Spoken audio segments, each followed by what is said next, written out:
জীবনের একজন মুক্তিযোদ্ধা হিসেবে আপনার কাছে আমার জানতে চাওয়া, চাচা, মুক্তিযুদ্ধের চেতনা কি, এবং আমরা যারা মুক্তিযোদ্ধার সন্তান আছি এই চেতনা বাস্তবায়নের জন্য কি ধরনের কর্মকাণ্ড পরিচালনা করা উচিত? মুক্তিযুদ্ধের চেতনা আমি যতটুকু বুঝি, কারণ আমরা তো একজন তরুণ ছিলাম তখন, আমাদেরকে যেটা চেতনা হিসেবে আমরা যেটা বুঝতে পারি যে আমাদের জাতির জনক বঙ্গবন্ধু যে পূর্ব পাকিস্তান এবং পশ্চিম পাকিস্তানের যে একটা শাসকদের যে বৈষম্যমূলক যে আচরণ করেছে, এই বৈষম্যগুলা জনগণ, বাংলাদেশের জনগণ মানা নিতে রাজি না। এটা জনগণকে বোঝাতে আমাদের বঙ্গবন্ধু সক্ষম হয়েছেন বলেই উনি আমাদের জাতির পিতা। একটা দেশের দুইজন নাগরিক, একজনের জন্য এক এক ধরনের আইন হতে পারে না, একজনের প্রতি এক আচরণ, আরেকজনের প্রতি আরেক আচরণ হতে পারে না। সমতার ভিত্তিতে একটা দেশ পরিচালিত হওয়া দরকার, এবং সেটাই আমাদের বঙ্গবন্ধু চেয়েছিলেন। এবং এই স্বাধীনতাটাকে অর্থবহ করার জন্য আমরা এই দেশের তখন 7.5 কোটি মানুষ ছিল, 7.5 কোটি মানুষের যে প্রত্যেকের যে মৌলিক চাহিদা, এই মৌলিক চাহিদাগুলা পূরণ করার জন্য সরকার গঠন হবে, এই লক্ষ্যেই আমরা যুদ্ধটা করেছিলাম।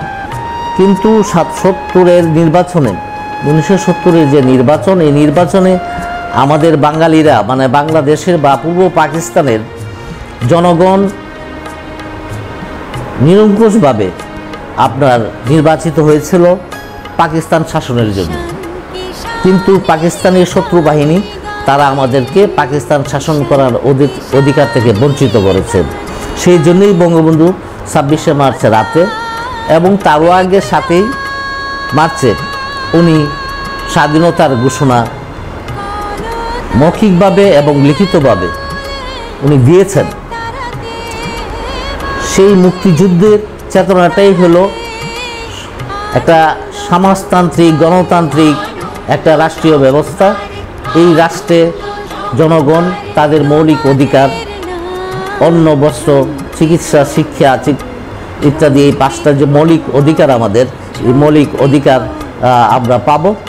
সেটাই আমি মনে করি যে আমাদের মুক্তিযুদ্ধের চেতনা।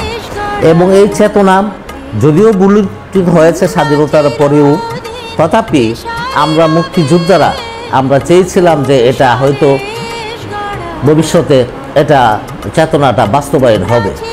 কিন্তু দেখা গেল যে শত্রু বাহিনীর এদেশীয় চর যারা ছিল, তারা 1975 সনে জাতির জনক বঙ্গবন্ধুকে হত্যা করার মাধ্যমে এই দেশে আবার, যদিও নামটা পাল্টায়নি, কিন্তু তারা আবার পাকিস্তানের যে কাঠামো, এই কাঠামো অনুযায়ী এই দেশটা তারা পরিচালিত করেছে।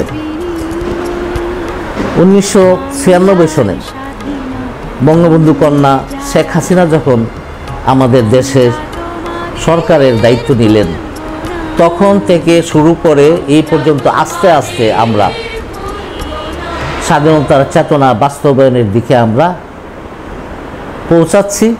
এবং এতে আমাদের এই মাননীয় প্রধানমন্ত্রী শেখ হাসিনাকে সহযোগিতা করার জন্য আমরা সারা দেশের বীর মুক্তিযোদ্ধারা আমরা ঐক্যবদ্ধ এবং আমরা চেষ্টা করে যাচ্ছি। আমাদের এখন পরন্ত বেলা, যে কোনো সময় আমাদের মধ্যে অনেকেই চলে গেছেন কবরের শ্মশানে, এবং আমরাও এক পা দিয়ে রাখছি মানে কবরে। এখন আমাদের সন্তানদেরকে আর পিছনে থাকার সময় নেই, তারা সামনে, তাদেরকে এগিয়ে আসতে হবে।